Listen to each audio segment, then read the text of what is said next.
bomba! Para tudo que você está fazendo aí, presta atenção nisso aqui. Gera muita dúvida, Marina, Joel, as demais prisões. Os advogados de defesa ficaram muito insatisfeitos com a decisão do ministro Alexandre de Moraes, na medida que é o seguinte, olha, tenta fugir e é preso, e significa que os demais também estão planejando uma fuga, tem de apresentar ali indícios claros de que eles iriam tentar fugir, alguma investigação da Polícia Federal, mas basear o pedido de prisão apenas na questão de um fugiu, os outros também podem fugir, acaba deixando brechas para críticas ao ministro Alexandre de Moraes. Gente, é claro que essa questão dos Correios, ele puxa uma série de outros prejuízos. O Correio é uma das partes de um grande rombo nas empresas estatais. Esse rombo já soma aí um valor imenso, né? As estatais têm uma soma aí de 6 bilhões e 350 milhões de reais, se aproximando aí de um recorde histórico desde 2002. A gente preparou então aqui uma tela mostrando para você alguns dados, segundo o próprio Banco Central. Vamos dar uma olhada aqui? Esse é o cálculo que você está vendo aqui, olha, do déficit das estatais. Ele inclui empresas como os Correios, claro, que a gente estava falando, Engeprom, Casa da Moeda, Infraero, Dataprev, Engeia.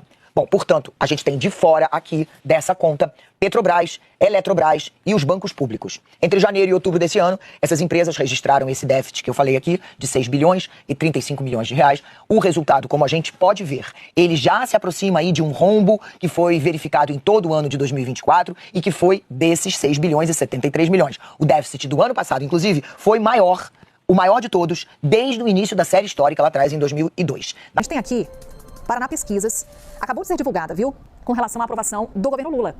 O governo Lula é desaprovado por 50,9%, 45,6% aprovam.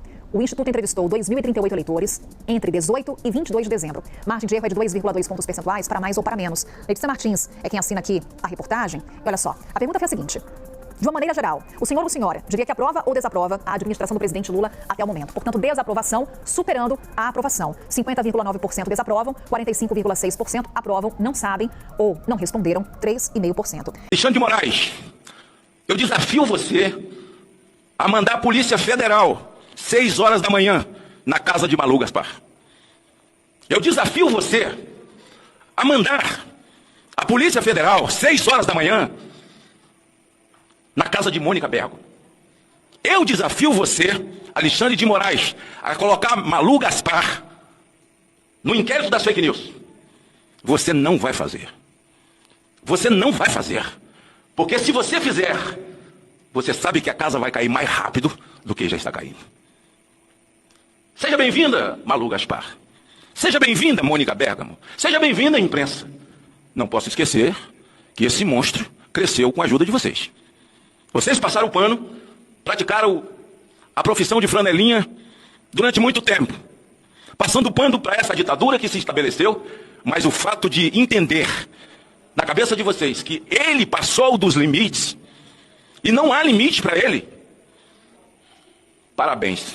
Sejam bem-vindos ao time daqueles que querem liberdade para o Brasil.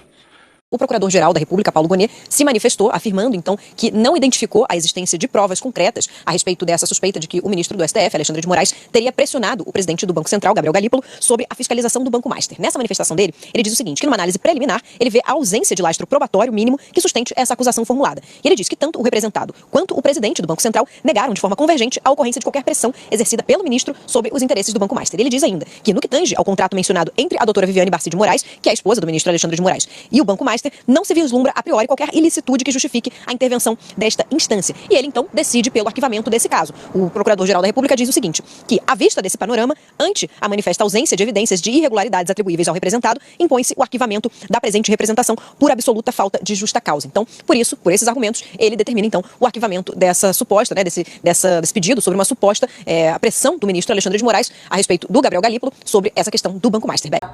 Caúde, olha, é um assunto que está difícil explicar para os americanos, principalmente, claro, depois da retirada das sanções Magnitsky ao ministro Alexandre de Moraes, né? Estou no Brasil, há familiares americanos no Brasil, há amigos americanos no Brasil que acompanham a política brasileira como série da Netflix, né? Aquela coisa de e agora, e qual o próximo capítulo.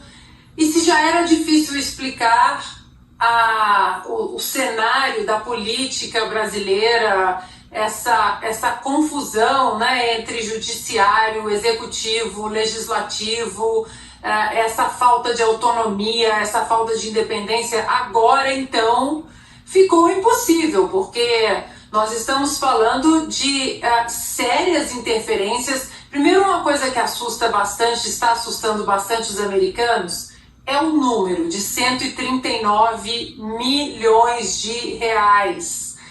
O jantar agora já é um outro capítulo dessa série Brasil que nós estamos passando para o mundo, mas esse número, mesmo em reais, é assustador para os americanos, 139 milhões de reais. O que lá atrás, antes da Magnitsky, quando o governo americano ainda estava sendo alimentado com informações sobre a Magnitsky, eu ouvi, comentei isso aqui algumas vezes, eu ouvi de alguns congressistas a famosa expressão "this is mafia stuff", isso é coisa de mafioso, de máfia, né? de gangue, de grupo. Isso tudo que está acontecendo no Brasil há muito tempo. Agora, Cauti, Piotr, as informações que a gente tem vindas de Washington, é que Marco Rubio, que nunca foi a favor de retirar as sanções da Magnitsky, ele está meio que falando, bom, eu avisei de alguma forma, né? O Marco Rubio é profundo conhecedor do Foro de São Paulo, dos tentáculos do PT, da corrupção, dos laços com as ditaduras latino-americanas, africanas também, um conhecedor dos tentáculos do Alexandre de Moraes em relação à liberdade de expressão. E aqueles que aconselharam de maneira veemente o presidente Donald Trump para a retirada das sanções da Magnitsky, o que eu ouvi é que eles estão um pouco vou usar uma expressão dos americanos, em hot waters. Eles estão aí em águas quentes, muito quentes, por não terem colocado no pacote todo Alexandre de Moraes tudo isso que agora nós estamos vendo e que, claro, eles não têm bola de cristal, eles não saberiam. Mas nós no Brasil nós sabemos que esses tentáculos eles podem ir muito, muito mais longe e agora parece que o que está acontecendo é o sistema fazendo o seu próprio expurgo, né? Perturbou demais a Magnitsky, fez um ministro do Supremo Tribunal Federal aposentar antecipadamente, fez um ministro não é confirmado, né? Mas o Gilmar Mendes e sua esposa, ex-esposa agora, se divorciaram e há suspeitas de que isso aconteceu para proteger os bens da família por causa da Magnitsky. E agora parece que o sistema disse enough is enough. Chega. O país indo para o vinagre, eu vejo as liberdades. Eu sei qual é o processo de erosão democrática. Eu sei como um país se torna autoritário. Eu estudei isso a minha vida inteira. E eu vejo o que está acontecendo no Brasil e não falo assim, se a gente não fizer tudo o que pode até agora, nesse momento, tudo vai ficar mais difícil e talvez impossível. E os nossos meios de ação em 2026 estão menores do que estavam em 2025. E a situação não está melhorando. Nós conseguimos impedir, eu acho que nós conseguimos impedir em 2025 uma parte do avanço do regime. Mas veja o que aconteceu no Supremo Tribunal Federal semana passada. Vejam assim, o grau de consolidação do regime. É absolutamente assustador. Só que, se a gente parar, Pavinato, acontece o quê? Então, Paulo, eu sou movido pela seguinte máxima. Na Bíblia é a parábola dos talentos, né? Onde o Senhor dá talentos a alguns indivíduos e vê como que cada um desses utilizou os seus talentos. E todos eles multiplicam os seus talentos, exceto um que enterra os seus talentos. E aí ele volta, na figura bíblica, o Senhor volta e fala: ora, servo mau, você escondeu o seu talento. Então agora até os talentos que te foram dados vão ser dados para outras pessoas. Eu acho que eu recebi na vida muitos talentos. Eu recebi muitos talentos, eu recebi muitas dádivas de Deus. desde a dádiva da comunicação, que você tem também, até a dádiva da educação, a dádiva da família que eu recebi. Deus foi muito generoso comigo. Então eu recebi muitos talentos, então eu me sinto na obrigação de multiplicá-los para o reino de Deus. A minha única esperança é que na hora que o Senhor voltar, eu preste contas e fale assim, olha, eu fiz o melhor que eu pude. Porque se a gente parar para pensar, no final das contas, a gente sabe muito pouca coisa. A gente controla muito pouca coisa. Eu não sei se amanhã o Gilmar Mendes não vai cair de avião. Eu não sei se amanhã o Alexandre de Moraes não vai ter um AVC. Eu não sei se amanhã o Lula vai estar andando na estrada de Damasco e vai encontrar Jesus. Eu não sei o que vai acontecer. A providência divina é que sabe o que vai acontecer. Então, o que eu faço é o seguinte. Eu faço tudo que eu posso do meu melhor. Eu durmo com a consciência de que eu fiz o máximo que eu pude, que eu lutei o bom combate. E aí eu tenho fé de que o melhor vai acontecer. Qual o problema dessa história, Pavinato? O problema é que o melhor não é sempre o mais fácil. Porque Deus é amor, mas é juízo. Se Deus for só juízo, ele é um tirano. Ninguém consegue sobreviver à justiça pura. E para isso existe a graça. Mas se Deus for só graça e amor, você vive um mundo de injustiça. E talvez o que seja necessário para o Brasil nesse momento seja o juízo.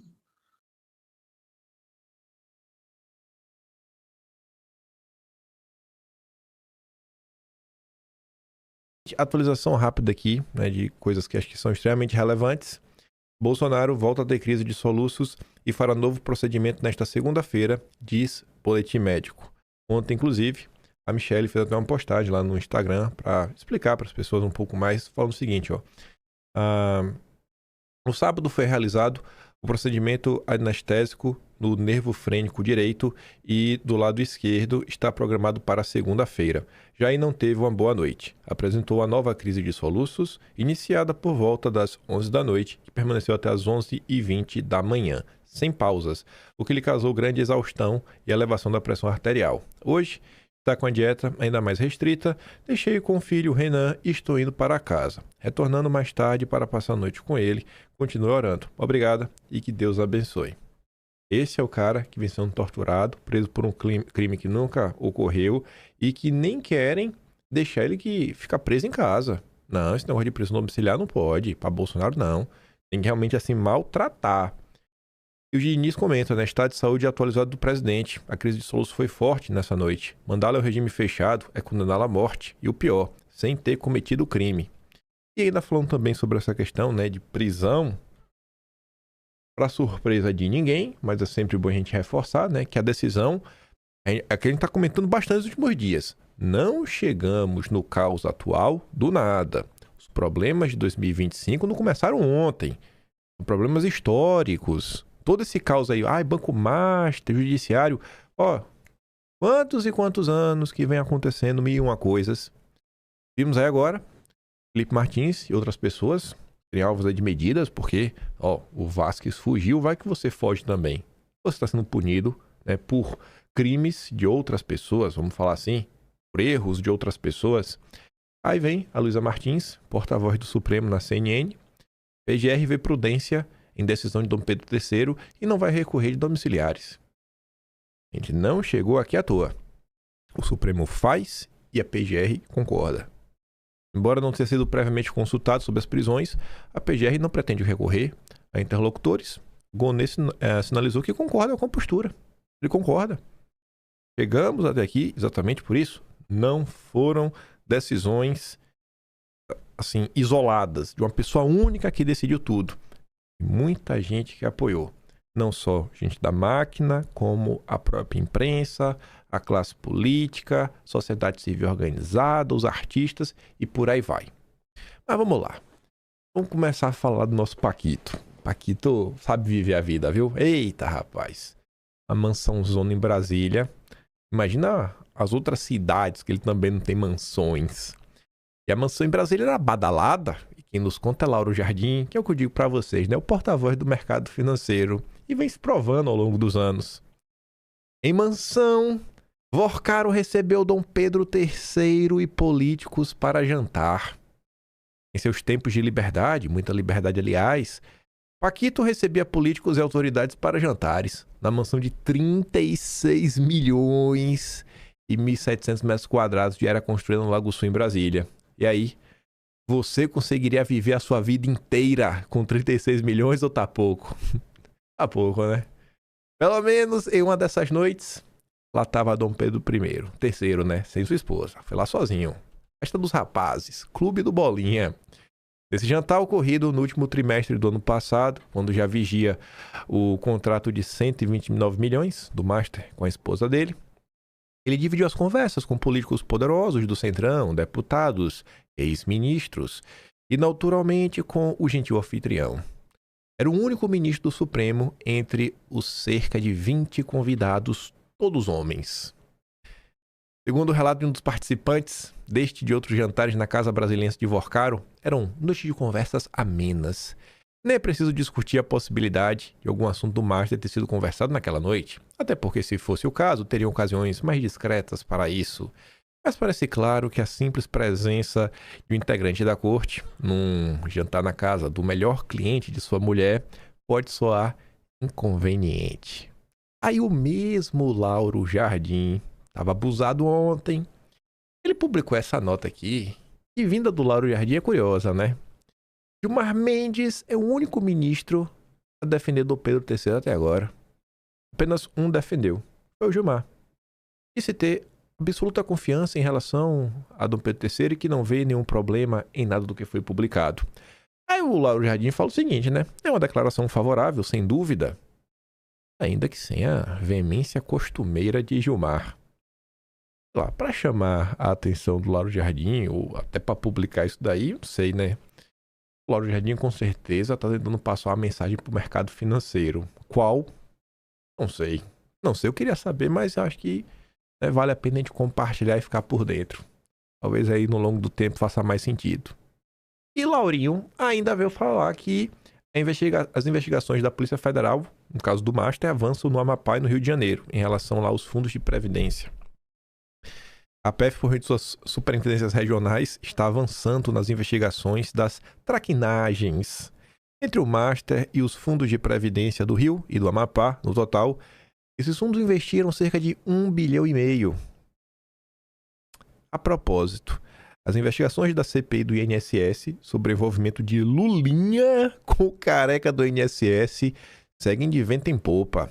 Não entendi também esse final e por que o Lulinha e o careca do INSS aparece aí no caso do Banco Master também. Assim, eu não consigo entender. Eu não consigo entender. Aí avançando, amanhã é o dia da cariação. Vamos ver o que é que vai acontecer. Vamos ver se a gente... Como a gente vai terminar o ano, né? Você sabe que... Ave Maria, o Toffoli é jogador. Ele joga e joga. Aí vem a Adriana Fernandes falar que o Banco Central, isso porque o Toffoli já negou, avalia entrar com mandado de segurança no Supremo para evitar a cariação.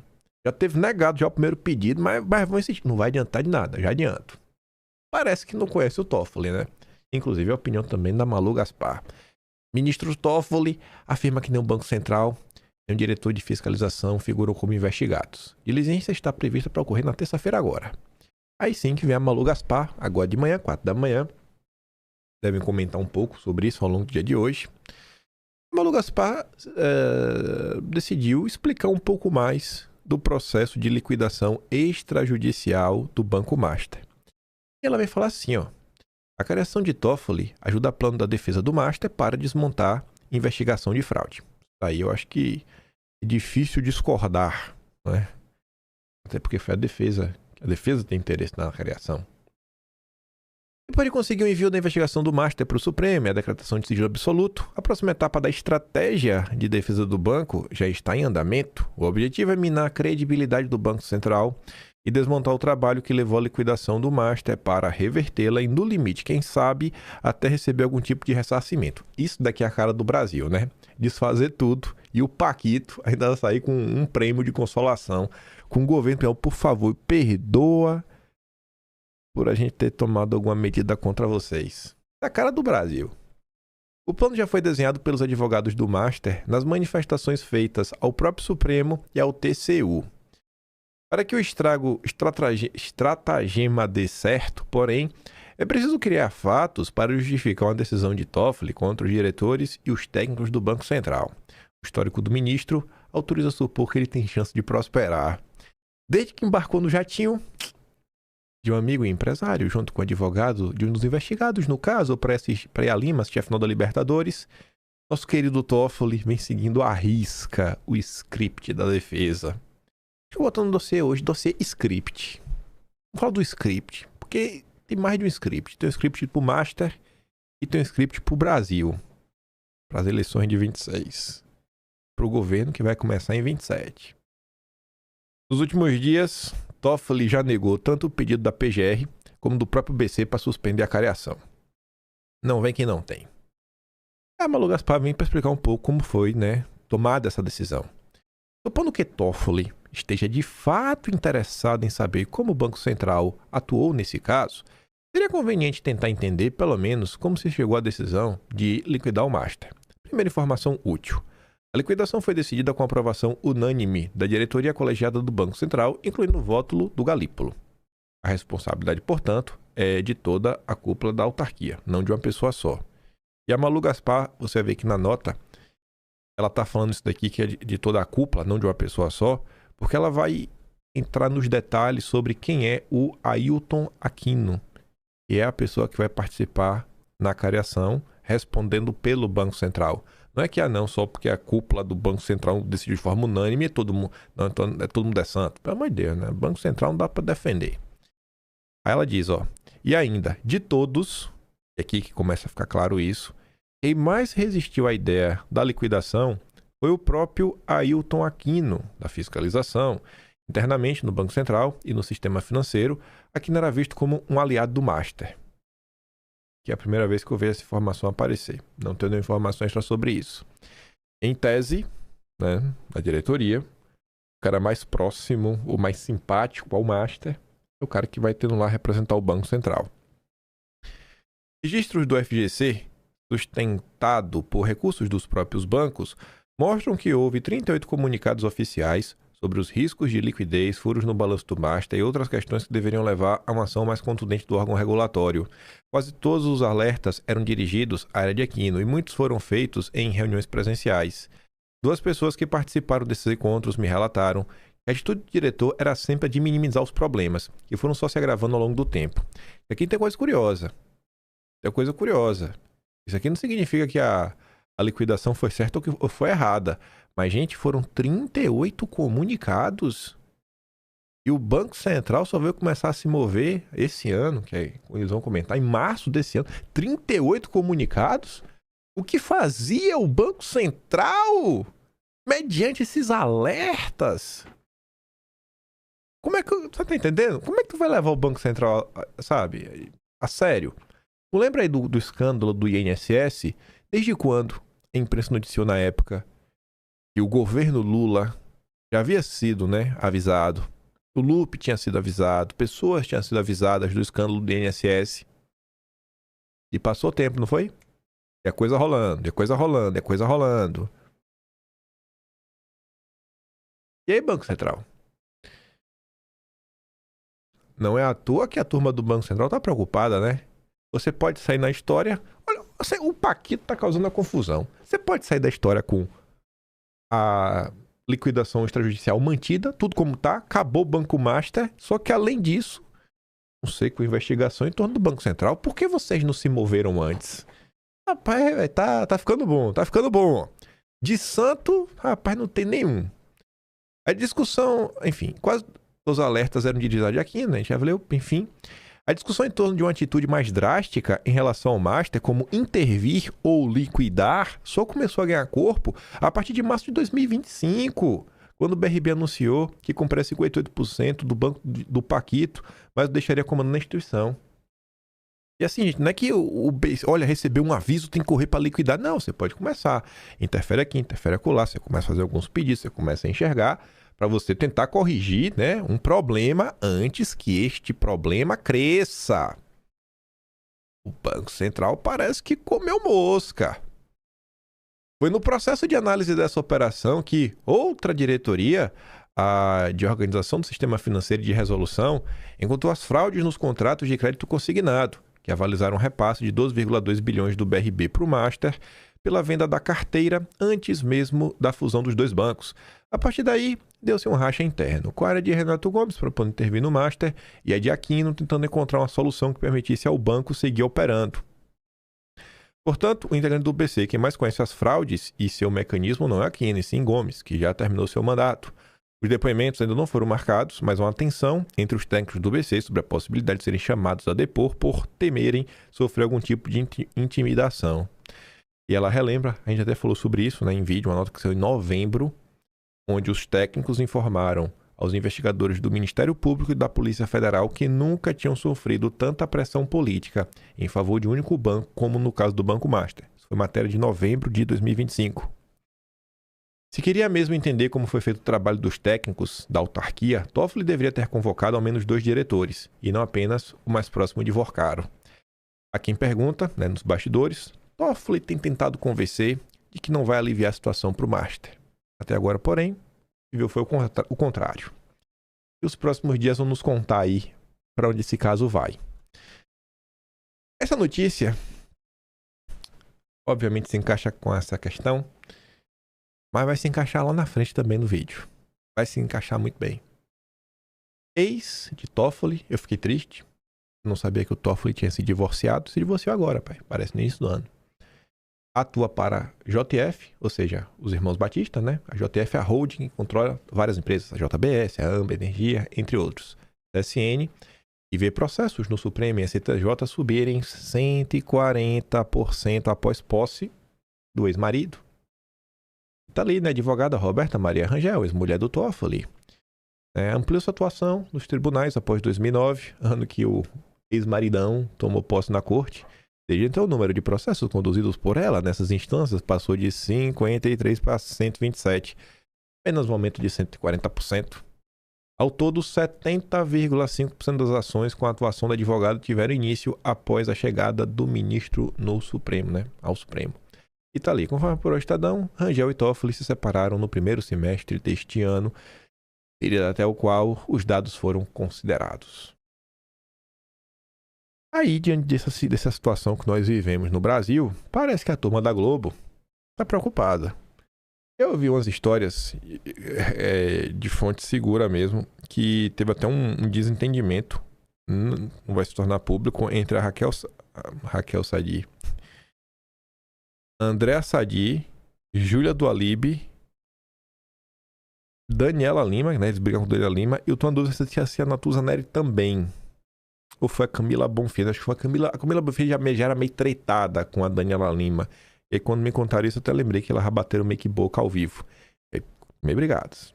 O Manda Globo tá brigado com a Daniela Lima. Comentários do tipo, ainda bem que ela foi demitida. Mas, Ricardo Filtrin, esse entende muito mais de fofoca do que eu. Fofoca boa, óbvio. Ele fala aqui um pouco sobre os bastidores dessa rede de TV que tanto faz mal ao nosso país. Tendo o protagonismo, inclusive legislando, né? Muita gente na Globo acha que o Alexandre de Moraes já passou do limite há muito tempo. A gente também acha, né?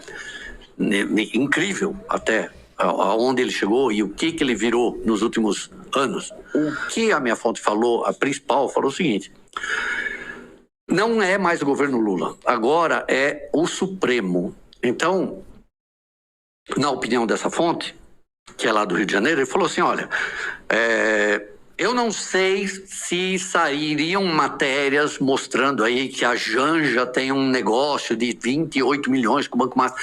Eu não sei, essa pessoa falou.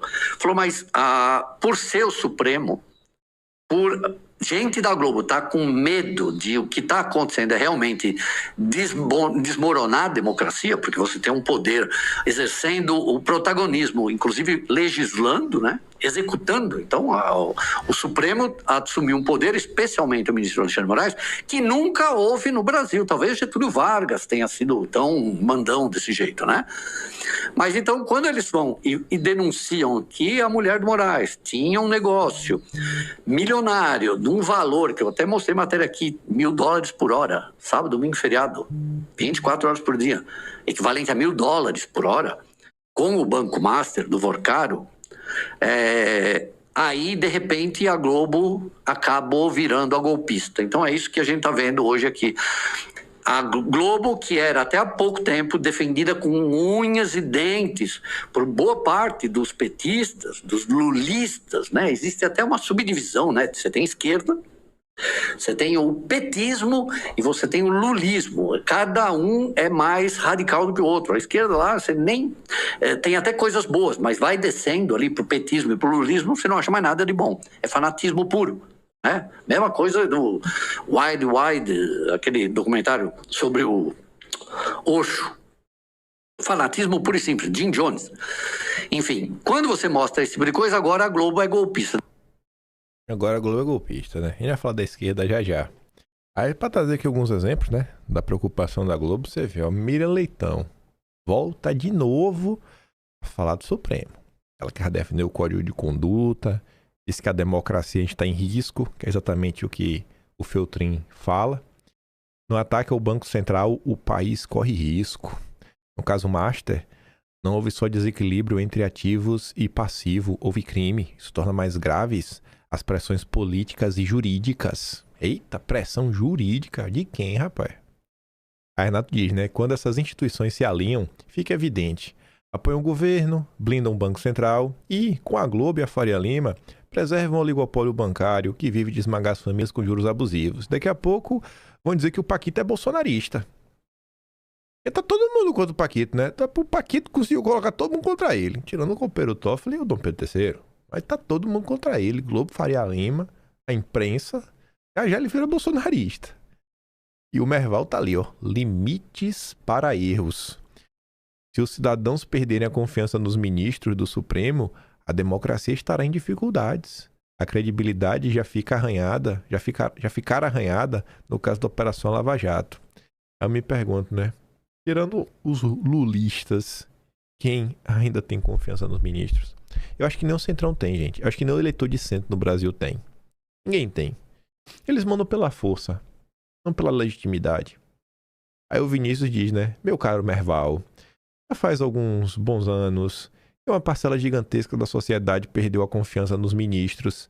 Espantosamente, a Globo só descobriu agora a várzea que tornou o Supremo. O tempo dirá porque vocês pularam magicamente do barco. Mas que bom que pularam, né? Eu, pelo menos, quero acreditar que pularam, por mais que eu acho que não. Acho que é mais um aviso, uma chamada. Aí, como o Feltrin falou, né? Você tem níveis na esquerda. Os mais loucos a os totalmente insanos. Normal não tem um, mas enfim. Breno Altman alerta a militância de esquerda. Nem o governo Lula, nem o PT saem em defesa de Dom Pedro III para vocês estarem saindo. Porque isso foi o que se tornou o PT. O petismo, o lulopetismo hoje é um movimento totalmente sem agenda. A única agenda do lulopetismo é a perseguição pura e simples ao que eles chamam de bolsonarismo. Eles vivem disso. Tortura, perseguição. É o que se tornou. Então, como Dom Pedro III é a figura, aí vira herói.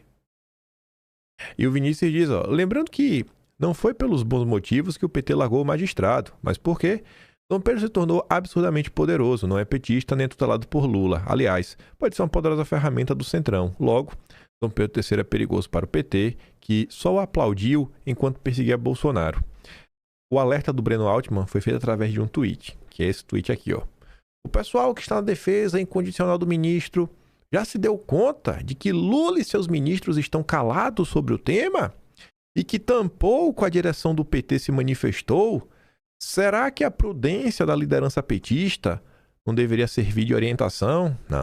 Não, porque a base vocês emburreceram. Vocês imbecilizaram tantos petistas que eles não conseguem nem mais raciocinar. Se tá perseguindo o bolsonarismo, tem que defender. Isso é o retrato da esquerda que você criou, Breno Altman. Você, amiguinho do Disseu, foi o que você e Disseu criaram. Isso daqui é o retrato do seu trabalho pífio. Vocês são fracassados. Vocês destruíram a esquerda brasileira. Tem que falar assim, que é pra ficar algo nervoso. Aí, a lacradora da Folha de São Paulo, a nossa gloriosa amiga do Deltan Dallagnol, que o pessoal tanto tenta empurrar água lá abaixo da direita, Lígia Maria, vem tentar falar obviedades e mentir como sempre. Esse texto aqui eu só trouxe para mostrar para vocês a safadeza dessa galera. Imprensa sob ataque, democracia em erosão. Vou logo pro texto, vou nem ler o subtítulo. Olha como ela começa. A hostilidade ao jornalismo comum no bolsonarismo foi criada pelo PT. Vem cá, Lígia Maria.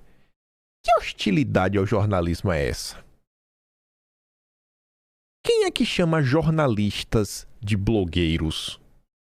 São os bolsonaristas ou é você e os vagabundos dos seus colegas? Porque você é hostil agora. Quem é que destrata? Quem é que criminaliza pessoas? Quem é que mente? Quem é que abafa a vaza-toga? Quem é que não deu uma palavra sobre a vaza-toga aí quando o Ágape e aí o Oliveira comentaram? Foi a Globo, não foi? Foram seus colegas. E por sinal, a Malu Gaspar, que você se propõe defender, chamou David Ágape e Oliveira de golpistas. Eles teriam publicado a sua própria vaza-jato golpista. Então, assim, hostil são os vagabundos e são seus amigos. Esses são os hostis. Aí você pode colocar o PT. Porque, assim, quem quer respeito tem que respeitar. A classe jornalística, o governo Bolsonaro nem tinha assumido. Primeiro, tudo aquelas fake news. Não, vamos voltar antes. Vamos relembrar algumas coisas. Lembra daquele processo na questão da Preta Gil por racismo, que o CQC fez a entrevista com Bolsonaro e eles editaram. Eles pegaram a resposta de Bolsonaro para uma coisa e colocaram numa pergunta da Preta Gil para dar a entender que ele era racista. Vocês lembram disso? Isso é jornalismo? Isso é jornalismo. Quando a Patrícia Campos Mello inventa aquela história dos disparos em massa, que nem o Supremo... Tem comentário do Barroso, matéria do Conju, falando um cara que não tinha lastro naquilo ali.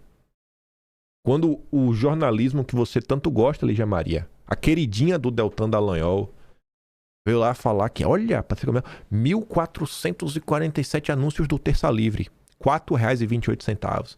Querendo vender isso como o quê? Lavagem de dinheiro, com amplo apoio do antagonista e do Felipe Moura Brasil na época.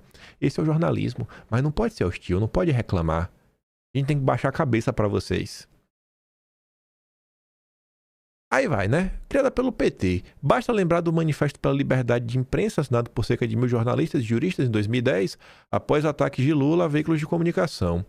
Os núcleos da militância em ambientes virtuais, né, os MAVs, da lista negra de jornalistas, publicada no site do PT em 2014, das ofensas a jornalistas Miriam Leitão e Andresa Matais. Pois é.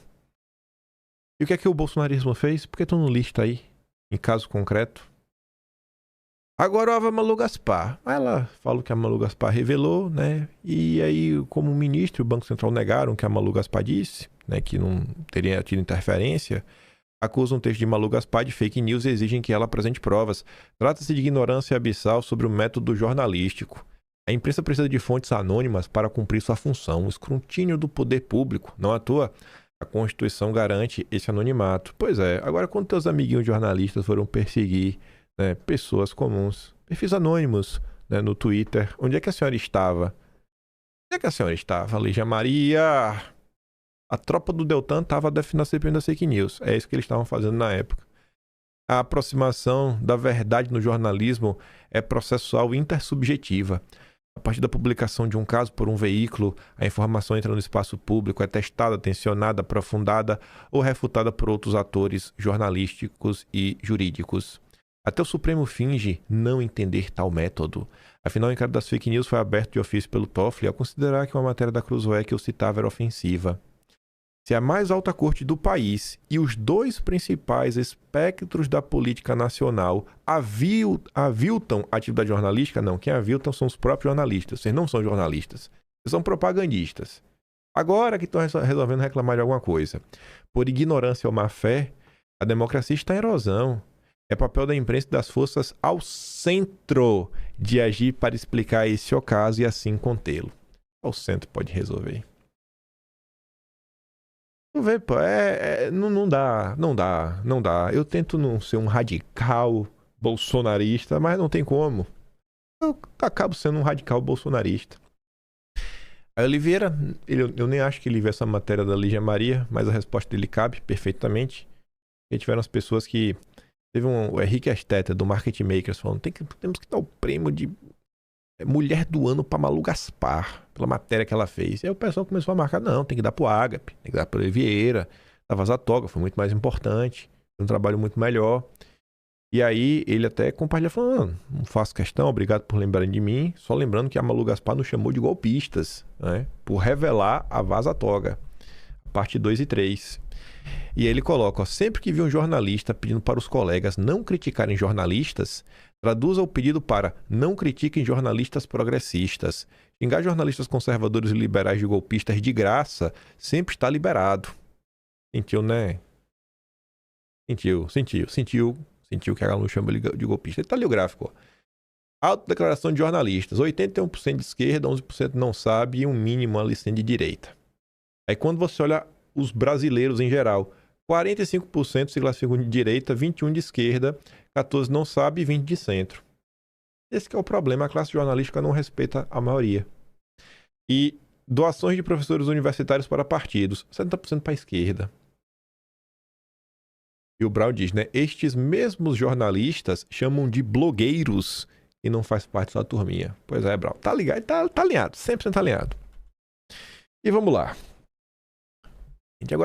Vamos agora nos aprofundar, né? Diante desse caos, diante dessa sociedade aí que a gente não consegue encontrar representação na mídia, na imprensa.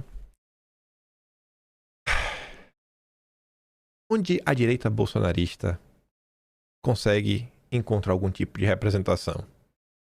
É difícil, né? A gente olha para a elite nacional e você olha para um lado, olha para o outro e fala, cara, para onde vai? Para onde nós vamos?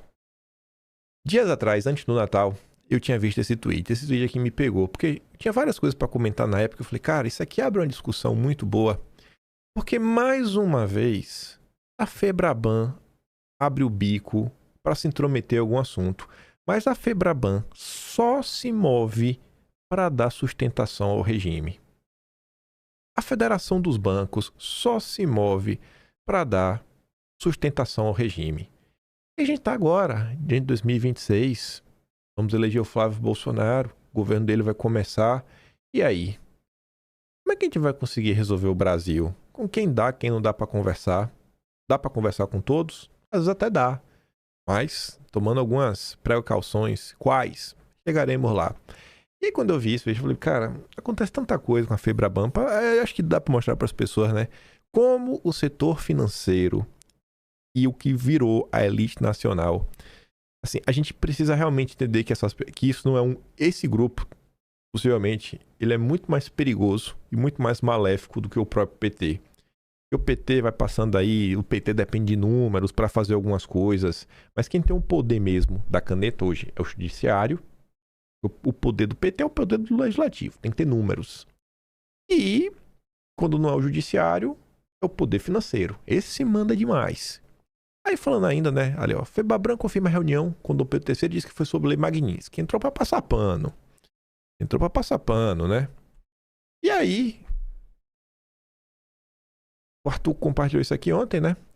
Toffoli diz que diretor e Banco Central não são investigados no caso Master e defende urgência de acareação. E o Arthur fala assim, ó, o Brasil virou uma terra sem lei. Agora, acreditar que a Febraban, que tinha na presidência da CNF, a Confederação Nacional Financeira, algo assim, né? O Rodrigo Maia é uma instituição técnica e a política é uma piada. Porque a Febraban divulgou uma nota em apoio ao Banco Central. Depois o Maia foi pro BTG, segundo notícias, né? Que não está confirmado até hoje, mas saiu notícia de possível ida pro BTG. Outra piada no Brasil é acreditar que o funcionário público tem fé pública, logo onde as instituições foram capturadas por cartéis.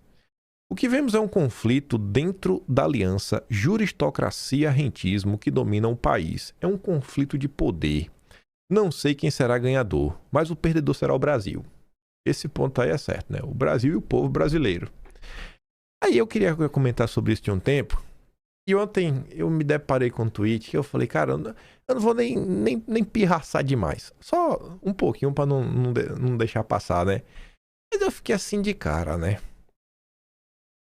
Para Flávio Bolsonaro planificar sua candidatura e pavimentar o caminho ao Planalto, além da Faria Lima, ele precisa sentar urgentemente com a BlackRock. Sentar, a gente fica assim já. Eu já fico assim, né? Sentar. E além de sentar, tem que traçar estratégias e firmar acordos. Eu fico assim, vai firmar acordo com a BlackRock. O movimento, inclusive, aproximará do Salão Oval da Casa Branca. Eu entendo, porque a BlackRock tava vendo aí, por exemplo, lá no canal do Panamá, comprar algumas coisas, de Porto também, porque os Estados Unidos preferem que alguns ativos sejam de propriedade da BlackRock do que de ser de propriedade da China. É isso aí que está sendo proposto, né? BlackRock, Vanguard, State Street. Eu fico de cara assim, ó. Quem tá falando isso? E ele diz que é uma análise, né? Ele diz, ó, não se trata de minha visão pessoal, julgamento moral do que é bom ou ruim, certo ou errado. Estou apenas realizando um apontamento claro da organização dos poderes atuais e o caminho possível para não rachar a base de apoio. Eu fiquei assim, na base de apoio, mas beleza. Aí eu fiquei pensando, né? Esse filho de Deus aqui, o grande PH Vox, esse maluco, me acusa de receber dinheiro, me acusa de ser bandido, me acusa de ser duguinista, comunista, infiltrado, desinformação do aparato russo. Eu sou tudo de ruim nesse mundo, eu sou Satanás encarnado. Agora, tu já imaginou se eu falasse isso? A gente tem que sentar com a BlackRock pra negociar. Eu tava morto. Ele e a turma dele. Fiquei de cara, viu? Que loucura. Aí ele fala assim, ó. Ele não conseguiu. Houve visitas em 2017, principalmente a grupos ligados aos Rockefeller. Inclusive, o Paulo Guedes se aproximou depois destas sinalizações para o mercado externo. O Ale Costa tem detalhes sobre isso, né? Ele está respondendo um comentário do Henrique. Pô, Paulo, como o Jair conseguiu ascender sem isso há 8 anos? Eu não acho que Bolsonaro ascendeu por conta desse aceno. Eu não acho que foi por conta disso. Eu acho que Bolsonaro ascendeu por um fenômeno popular. Eu acho que, na verdade, eu já falei isso para vocês, hoje, quando eu olho para trás para o governo Bolsonaro, hoje eu tenho cada vez mais uma visão crítica à equipe econômica. Não no sentido que, tudo que fez foi ruim, tudo que fez foi ruim. Pelo amor de Deus, né? Eu não sou maluco de não saber diferenciar as coisas. Mas eu consigo hoje ver claramente, eu que acompanhei a eleição, que a campanha de Bolsonaro, né, o político Bolsonaro, ele foi alvo de uma tentativa de tutela desde o princípio. Quando viram que a candidatura era para valer, era séria, com chances de vitória, começaram a se aproximar e começaram a tentar dar direcionamentos. Tem um episódio bem clássico que é o seguinte: Bolsonaro deu uma entrevista para Mariana Godoy, acho que na Rede TV na época. E aí Bolsonaro foi questionado, acho que sobre o tripé macroeconômico, e meio que ele não sabia responder. Foi um caos na época. E aí, em resposta a isso, a equipe que o cercava de assessoria, na época até os patatistas, publicou uma nota defendendo a autonomia do Banco Central para acalmar o mercado. E tinha uma cobrança constante se Bolsonaro ia virar liberal ou não. E Bolsonaro, não, tô aprendendo que ia virar liberal, que Bolsonaro nunca foi um liberal, propriamente dito. Mas enfim, não vou ficar aqui na pirraça nem nada. E de boa, gente, conversar, você aqui bem de boa, PH Vox. Conversar é conversar. Agora tem conversas e conversas. E a forma como essas conversas se dão, o timing, a preparação para uma conversa dessa. E o ponto central é o seguinte: você não tem como sentar na mesa com a BlackRock se você não tem um plano. Você não tem como sentar para conversar estratégias com a BlackRock se nem você mesmo tem uma estratégia. Como é que você vai firmar um acordo se você não sabe nem o que você quer fazer da vida? E convenhamos, né? A gente ainda está num ponto, e eu garanto para vocês que nós ainda estamos nesse ponto, que a direita carece realmente de uma direção. Só para mostrar, inclusive, do que ele trata, você vê, e é um padrão na história do Brasil. É um padrão. Lula foi lá em 89, Collor foi lá também, né? O Itamar Franco, Ulisses Guimarães, Fernando Henrique Cardoso, todo mundo bateu na porta do Council of the Americas. Eles chamam lá, né? Quando o cara tem uma capacidade de ser eleito, eles chamam pra conversa. Não sei se aqui foi lá no Astolfo História, Waldorf História, que é o pré lá que fica, né? Enfim. Mas foi em 2017. Tá ali, ó. Council of the Americas. Que é o grupo ligado lá aos Rockefeller. Mas vamos lá. Agora em dezembro, tem saído essa matéria. Flávio Bolsonaro promete anunciar ministros durante a campanha para acalmar o mercado. Se é para acalmar o mercado ou não, eu espero que não seja para acalmar o mercado. Eu espero que a campanha não seja feita, né, para fazer amizade com a Faria Lima. Eu espero que assim que as decisões da candidatura do Flávio sejam tomadas para consertar o país. Consertar o país, cara. A gente vai anunciar ministro. Por quê? Porque a gente precisa ter ministro. Precisa ter ministro. E se você conseguir anunciar ministro durante a campanha, é sinal que você desde já tá pensando, cara, qual o perfil de pessoa que você quer. E esse perfil, obviamente, ele vai estar relacionado, né, a um plano, uma postura, algum tipo de ideias, diretrizes, né, princípios norteadores. E isso eu acho muito importante. Eu realmente acho que a turma tem que pensar nisso para valer. E tá ali, né? Flávio Bolsonaro tem prometido nas conversas reservadas anunciar parte de seu ministério ainda durante a campanha. Ele disse que dará atenção especial à nome da área econômica. Espero que sim. Espero que ele dê atenção muito mais à economia. E o nome seja só uma consequência. O objetivo é reduzir desconfianças sobre a seriedade e viabilidade de sua candidatura. Outra área que pode ter anúncio antecipado é a da segurança. Dias atrás também, isso eu queria comentar em vídeo, o Temer apareceu falando o seguinte, né? Temer sugere que disputa presidencial seja entre programas de governo. O Temer falando isso daqui, dá pra levar a sério? Dá pra levar a sério programas de governo assim, o PT, do Temer? Você prefere um Bolsonaro sem plano nenhum, chegando na cara e na coragem, ou o Temer com um plano, o PT com um plano? Agora, gente, não é porque eu prefiro um Bolsonaro sem plano nenhum que a gente não precisa ter um plano, né? E realmente, sim, a gente tá ainda num ponto que o cara vem com uma provocação como essa, que é o Temer, né? No meu governo havia um programa que era Ponte para o Futuro. Ou seja, bom ou mal, para mim é mal, é um plano. É um projeto. As ideias que são, né, principais, balizadoras, para onde nós vamos, para onde a gente vai deixar de ir. E aí, como a gente está discutindo exatamente, principalmente essa questão econômica, a gente começa ali falando da FEBRABAN, Federação dos Bancos, vamos falar de um banqueiro? Pois bem, o Marcos Troio, banqueiro, trabalhou no governo Bolsonaro a convite do Guedes, ele presidiu o Banco do BRICS, e foi indicado por Bolsonaro para ocupar esse cargo até 2023 e por pressão deixou o cargo dando lugar a Dilma. Pela lógica, ele vai de qualquer um do campo da direita contra o PT. Mas olhem como os entrevistadores são safadinhos e tentam enquadrar o bolsonarismo e como ele sai, né, da armadilha. Dentro do contexto da conversa, quando ele diz o bolsonarismo não existe, ele está correto, porque o bolsonarismo não é uma doutrina estruturada, não é uma ideologia. Não tem nenhum plano, assim, propriamente para falar, cara, essas são as nossas ideias. Então é difícil você tentar caracterizar alguma coisa. Mas mesmo assim, vamos aqui ouvir a resposta do Marcos. Vamos acelerar. Vai ser um ano muito, muito difícil, com muita, para usar um termo que não faz muito sentido, muita polarização.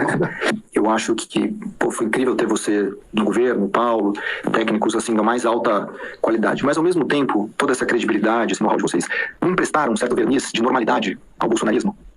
Eu acho que bolsonarismo não existe, não consigo existir. A não ser que você utiliza o termo que você utiliza, sabe, de afeição a uma determinada pessoa. Não me parece, eu sou sociólogo, né? Eu não consigo entender, por exemplo, eu sei o que é liberalismo econômico. Eu sei o que é liberalismo também não? O que é liberalismo? Um culto, ou talvez uma rede de afeição à figura de um político brasileiro. Eu acho que isso existe. Agora, como um corpo doutrinário próprio, eu acho que não existe. Então, por exemplo, o que eu tenho aqui no meu menu degustação? Eu tenho menor presença do Estado na economia. Eu governo mais barato para a sociedade financiar. Menor carga tributária como percentual do PIB. Maior investimento em pesquisa, desenvolvimento e inovação com percentual do PIB. Livre iniciativa é que é grande gerador de prosperidade econômica. Democracia representativa. O direito de você ter a sua opinião e eu ter a minha. Então, esse daqui é o meu script. Você entende o contexto que ele fala, que ele não entende nem lulismo, nem bolsonarismo como movimentos, ideologias, né? Ele meio que não vê. Porque ele tá falando assim, cara, falta ideias estruturadas. Porque até na hora de colocar essas ideias, elas não estão em nenhum papel, né? Convenhamos. Mas vamos continuar. Então, se você perguntar, se você tem candidatos, pensando em 2026, que vão estar mais próximos, né, desse conjunto de diretrizes, eu estou com esses candidatos aqui. Né? Mas um eventual sobrenome Bolsonaro, para tirar o bolsonarismo, alguém da família, você acha que representa essa cartilha com a qual você compactua? Então, você sabe que outro dia eu estava lendo uma história muito legal, que é o seguinte, que Deixa eu mostrar. Uma revista americana colocou a seguinte situação para os seus leitores, né? Então, por exemplo, vamos supor que você esteja num barco e o barco naufragou, você está numa ilha deserta, que livro você gostaria de ter com você? Né? A grande maioria respondeu que gostaria de ter a Bíblia. Algumas pessoas responderam, assim, clássicos da literatura universal, né? Dom Quixote, né? Irmãos Karamazov, Guerra e Patrão. Você tinha esse tipo de livro. Aí teve um sujeito que respondeu que o livro que ele gostaria de ter com ele era, né, naufragou o livro, ele está numa ilha deserta, que ele tem um livro chamado Como Construir Barcos em 10 Lições Sem Mestre. Então, Gênio. Na minha opinião, o principal objetivo, né, para o Brasil melhorar a educação, melhorar na saúde, ter mais governança, né, melhorar as relações entre sociedade e governo, é impingir uma derrota ao PT. Né?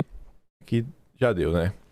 Então, assim, isso me incomoda um pouco. Ele deu uma resposta evasiva, não fala mal de ninguém nem nada. Ele fala, não, eu estou aqui, ele dá o lixo, ele está mais à direita. Ele vai estar do lado de qualquer um contra o PT. Mas o cara pergunta, mas se tiver um candidato, você acha que o candidato Bolsonaro representa esses valores e tudo mais?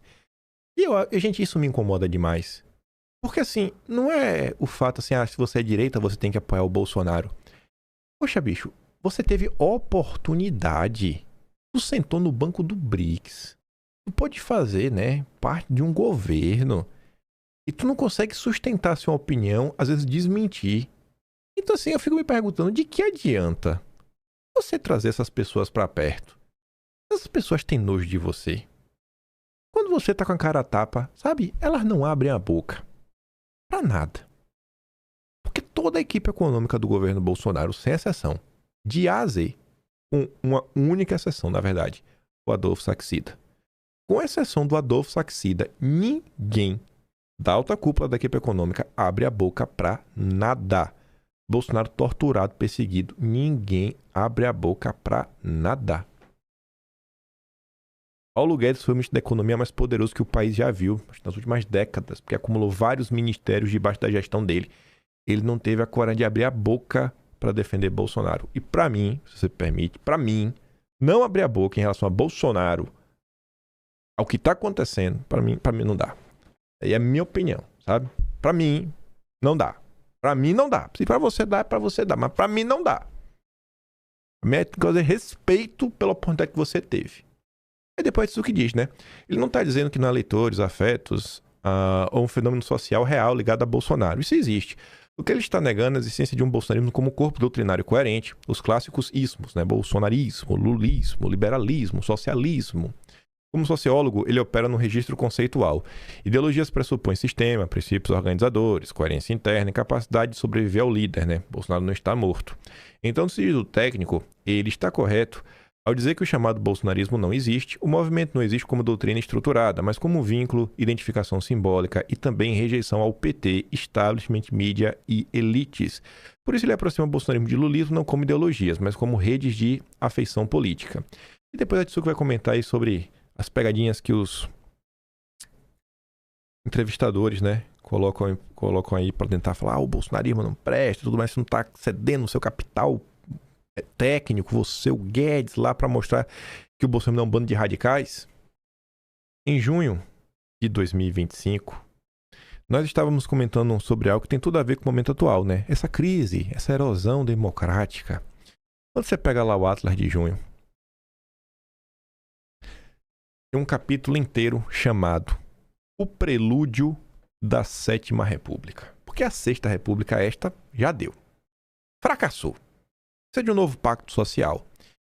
E aí, o segundo subtema se chama Existe um Outro Caminho.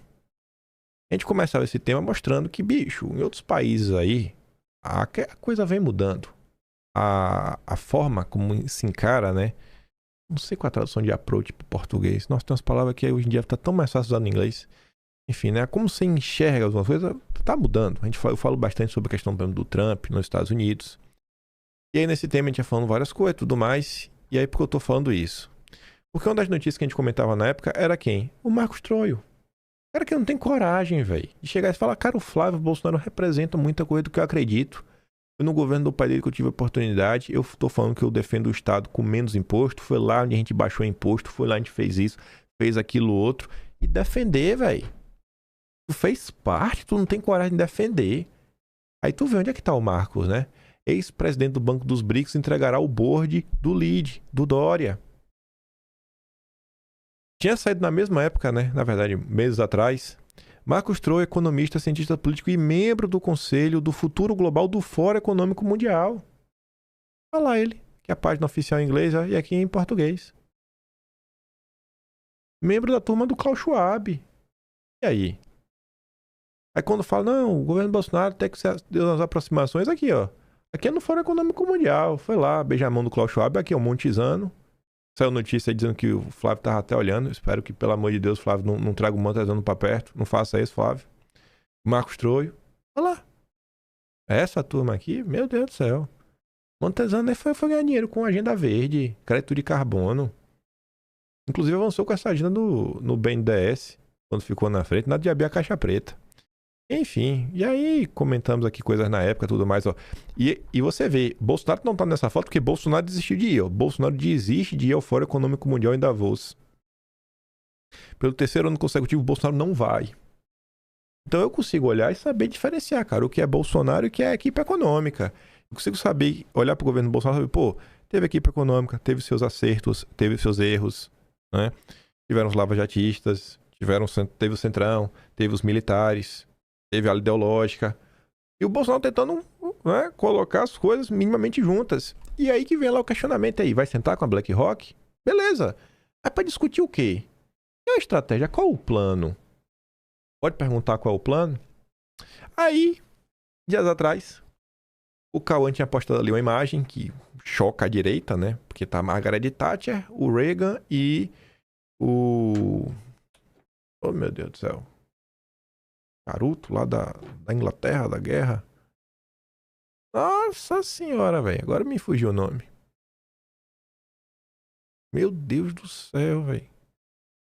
Me fugiu por completo. Você sabe o que eu tô falando, né? O cara lá que na Inglaterra, na Segunda Guerra. Meu Deus do céu, velho. Enfim. Me faltou por completo o nome dessa figura. Aí o Cano fala assim, ó. Um conservador de verdade não pode admirar essas três figuras que representaram um enorme desserviço ao conservadorismo mundial. Eles destruíram todo o nosso projeto em nome de uma agenda que buscou nos aniquilar. O processo de destruição do Estado brasileiro, eu tenho uns números para mostrar para vocês, uns gráficos, se deu muito por conta da adoção de algumas agendas, como o Consenso de Washington. Nasce na era Reagan. O cara tá na ponta da língua, eu não tô conseguindo lembrar o nome do gordinho. Churchill, nossa senhora, quase que não saía. A Margaret Thatcher vai na mesma linha. A gente, quando fizemos um dossiê sobre os Rothschild na época, tanto no Brasil quanto na Inglaterra, vai lá ver o que a Thatcher promoveu, junto com os Rothschild. Mas a turma da direita pensa, não, é de direita, ó, falou mal do PT, do socialismo, vou apoiar. Calma, que não é bem assim. Aí... O Vitor compartilha aqui um vídeo do Olavo falando o seguinte. As discussões internas da direita nacional são pautadas pela mídia de esquerda. O que é que mudou? O Olavo fez esse comentário também, né? Falou que precisamos de uma militância bolsonarista. E o que foi feito desde então, ao passar desses anos? Ou seja, nós nem começamos a fazer o trabalho. Tudo que nós fizemos foi eleger pessoas. As pessoas são carreiristas. Você nem imagina a baixeza de nível desse pessoal. Esteve aqui... um deputado, eu não posso dizer o nome, aliás, eu nem lembro o nome do desgraçado. Ele chegou aqui e estava mostrando o contra-cheque dele, se gabando de que agora ele podia alugar um Mustang para vir de Washington para cá. Quer dizer, foi isso que nós elegemos gente assim, né? Você vai achar que o Alexandre Fruta, o Lobão, o Rodrigo Cocô, o Marco Antônio Viu, são capazes de criar um movimento cultural direitista. Vocês estão brincando comigo? Esse pessoal não é nem capaz de ler as coisas, meu Deus do céu. Eles falam, por exemplo, eles pegam 2 ou 3 argumentos anticomunistas, não pode ser marxista, porque eles não conhecem marxismo, eles pegam a ideia geral de comunismo e criticam, coisa que qualquer radialista pode fazer, qualquer aluno de ginásio pode fazer. Esta argumentação comunista rasa, isso aí não é um movimento intelectual e não é um movimento político de direita. Quando você vê, por exemplo, as obras de Lenin, Lenin gastou 80% da vida dele formando o movimento, meu Deus do céu. E só foi entrar vamos dizer, na ação direta para tomar do poder no fim da coisa, no fim da existência. Ele tinha mais 3 anos de vida, parece. Não é isso? E você vai ver que ao longo, por exemplo, o estudo da vida de Trotsky ou do próprio Stalin, você vai ver a preocupação que eles tinham, vamos dizer, com a unidade e força do movimento. O que importa é o movimento e não eleger pessoas. Deu para entender? Então, como nós não chegamos a esse nível de ter um movimento, as pessoas que nós elegemos são completamente caóticas. Elas não têm unidade de propósito, elas não sabem o que estão fazendo lá. Tanto que, na primeira semana, foi eleito, na primeira semana, foi lá vender o Brasil para a China. Isso é a direita. E mais ainda, nós temos este preconceito que deve ser fomentado pela mídia. Outro dia eu escrevi, as discussões internas da direita nacional são todas pautadas pela mídia de esquerda. Vocês lembram da viagem dos deputados de direita eleitos em 2018? Logo no início de 2019, indo para a China. Vocês lembram disso? Assim, gente, a gente tá elegendo pessoas para fazer o quê? Pode sentar com a BlackRock, não tem problema. Pô, às vezes tiver alguma coisa que, sei lá, tá na mão da China.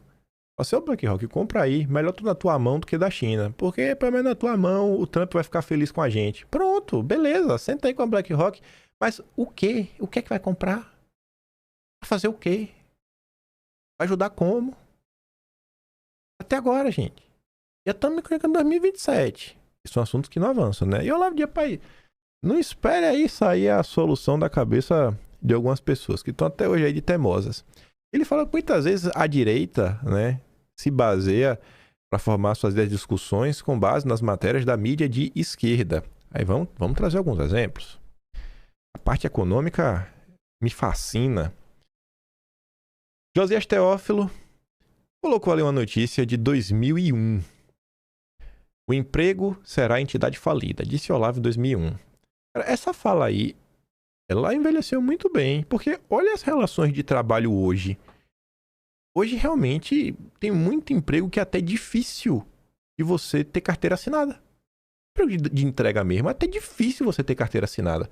Porque não é mais a empresa que tem a sua própria entrega e vai lá. Porque você lembra como era antigamente? Vamos lá em Feira de Santana, é o seguinte, tinha pizzaria. E aí o cara rodava de moto igual a doido, alucinado. Tinha que conhecer a cidade, que não tinha GPS, não tinha nada. Aí tu ligava na pizzaria e passava um motoboy e entregava pizza pra tu. Ou tinha alguns que ficavam em frente naquela pizzaria porque eles sabiam que aquela pizzaria de noite ia dar pra fazer um dinheiro. E não tinha contrato nenhum. Hoje em dia tem o iFood, que aí vê o que tá mais próximo do restaurante, vai despejando pedido pra um lado e pro outro e a coisa vai. Mas e aí? As relações de trabalho realmente mudaram. Hoje tem muita gente que estuda TI, mora no Brasil, mas trabalha por empresa nos Estados Unidos, na França, na Alemanha. Eu tinha um amigo que estava trabalhando por empresa na Alemanha. Depois ele foi para a Alemanha. Não quis ficar de home office no Brasil o tempo todo. Assim, e aí? Eu não trouxe essa notícia só para falar sobre isso, né? Os debates que a gente tem que se debruçar. Mas uma pergunta e uma resposta do Olavo. O jornal Pioneiro, que já apareceu em vários dos nossos dossiês históricos, é o Jornal do Sul do Brasil, perguntava para o Olavo. O país está voltando o seu foco às exportações. O que é que você acha isso, Olavo? Eu sou um sujeito definitivamente protecionista. Eita, rapaz. Olavo defendendo tarifas. Tu já pensou?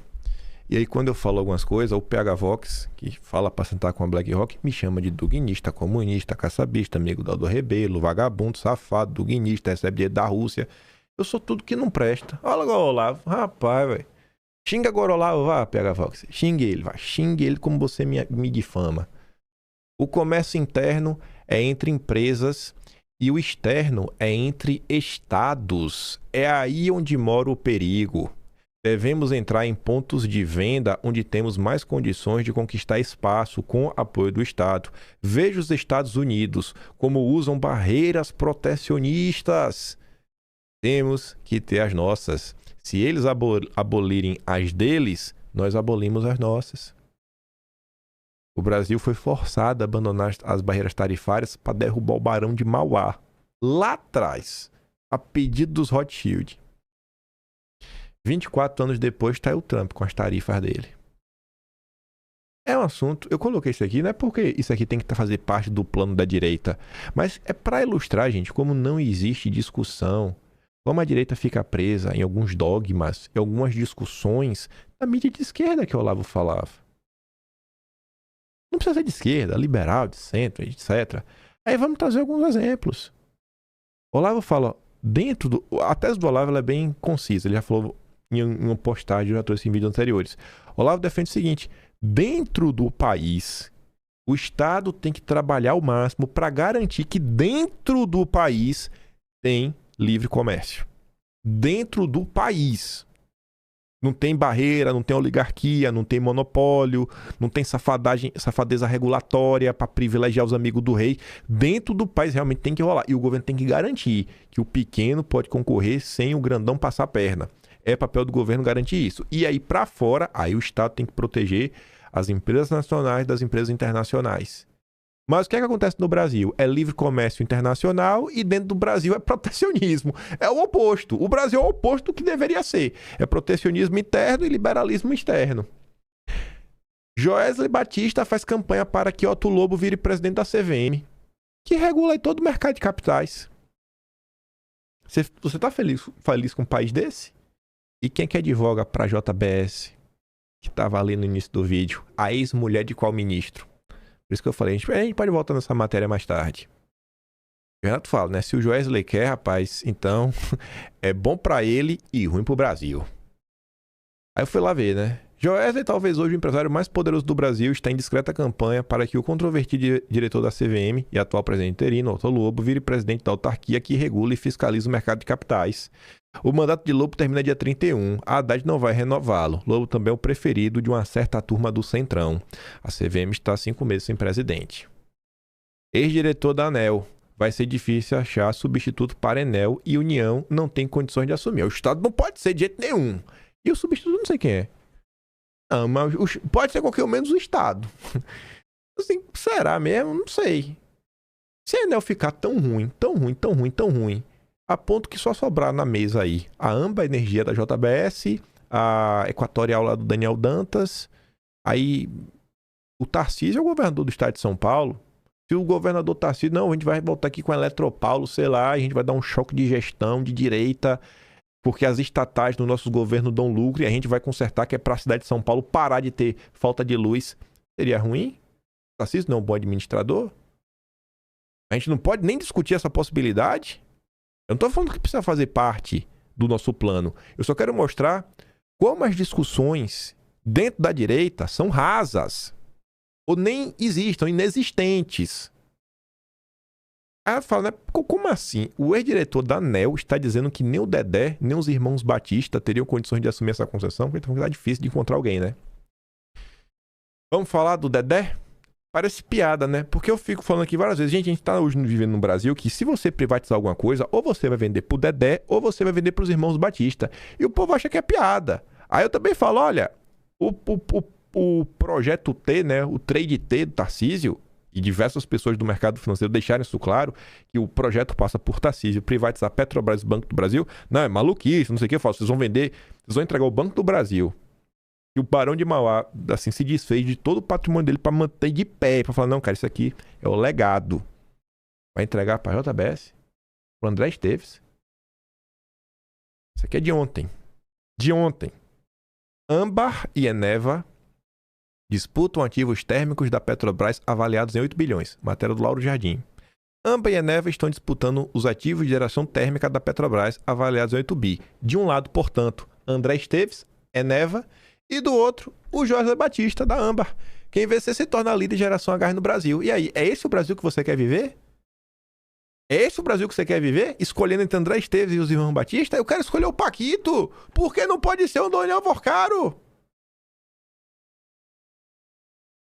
Vamos privatizar tudo? Bora? Vamos privatizar tudo? Não, mas não pode vender. Vai vender pra quem? Tu conhece alguém que tem 8 bilhões? Porque eu não conheço. Eu queria muito conhecer. Eu queria que, inclusive, fosse meu amigo. Nossa senhora, que fosse meu pai, melhor ainda. Fosse meu avô. Eita, rapaz, sem desejar o mal, né? Mas também podia ser meu avô, minha irmã. Minha irmã não ia me deixar no aperto, não. Vocês estão entendendo como é o Brasil real? O que acontece de verdade no Brasil? Inclusive, voltando na questão do Banco Master, essa questão, né? E aí? Era para liquidar de vez? Dava para intervir? Tinha um meio termo? O governo quer que BTG compre fatia do Banco Master na fabricante de insulina Bion. Tem algumas coisas ali que talvez fossem aproveitáveis, né? Que você podia pegar até para bater do FGC.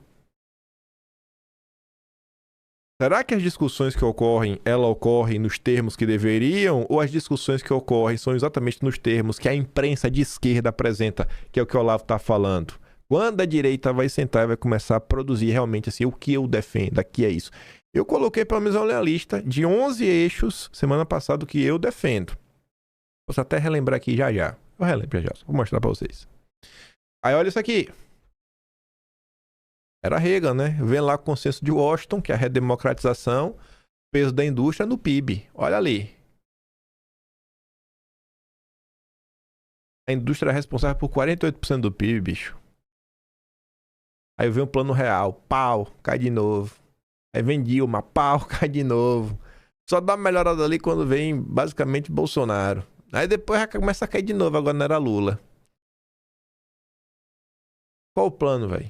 Pra gente resgatar a indústria. Ou o Brasil não vai ter indústria, vai ser só commodity. Vamos ser só o agro. Vamos fortalecer o agro. Milhares de hectares, 500 funcionários. Pronto. Aí todo mundo trabalhar no agronegócio. Aí você vê outro gráfico.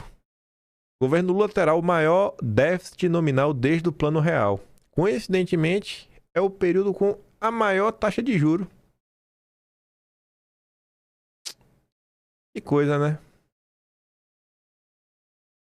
Que coisa. Aí tu pega o juro. O FMI tá defendendo o Brasil. O FMI e o Galípolo estão de um lado. O mundo todo tá... O gráfico que você lê falando, não, o FMI mostra, né, que a recente expansão de crédito no Brasil, no meio aí de uma taxa de juros de 15%, não foi uma falha. Não foi uma falha. Não foi uma política ruim. O mundo todo está errado. Só o FMI e o Brasil que estão certo. Você vê aqui, ó, a taxa de juros dos países caindo e do Brasil subindo 15%. Segundo maior juro real do mundo. Maior do que da Rússia, um país em guerra e sancionado. Mas tá dando... O Brasil que tá certo. O mundo inteiro está errado. E aí a gente volta. Febraban confirma a reunião, velho. Febraban. Vamos falar da Febraban um pouco mais também? Olha aqui. Tu já viu a Febraban abrir a boca para defender uma coisa que preste? Tu já viu a Faria Lima abrir a boca para defender uma coisa que preste? Eu acho que o candidato à presidência realmente tem que sentar, conversar com todo mundo, ter todo tipo de apoio possível e imaginável, mas em torno do que vai ser esse apoio? E até quando a direita vai ter essa visão romantizada? O mercado aí, ó. O Isaac Sidney, presidente da Febraban, escreveu um texto em punho no site do Conjur para defender a indicação do Messias, o Supremo. Essa é a Febraban.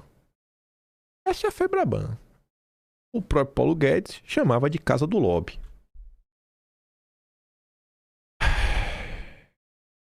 Chegando basicamente nos nossos finalmente, o Olavo falava o seguinte, ó. Quem quer que se gabe de pragmatismo boicota o conservadorismo e o nacionalismo da maneira mais perversa e devastadora, concedendo à esquerda o monopólio da guerra ideológica. Saiba ou não, é um servo do Foro de São Paulo. Olha colocar do globalismo, de tudo que existe de pior. E eu coloquei, né? Que pedrada na direita Faria Lima. Encontrei nesses últimos tempos, tem muita coisa de Olavo falando de nacionalismo, que inclusive é uma pauta que foi criminalizada no Brasil. Ai de você se assumiu nacionalista. Você tem que odiar a sua nação. Ainda vê uns papos assim, não, porque fulano explicou que nacionalismo é uma coisa e patriotismo é outra. É a mesma coisa no final do dia. O pessoal tomou raiva de uma palavra, não sei nem porquê.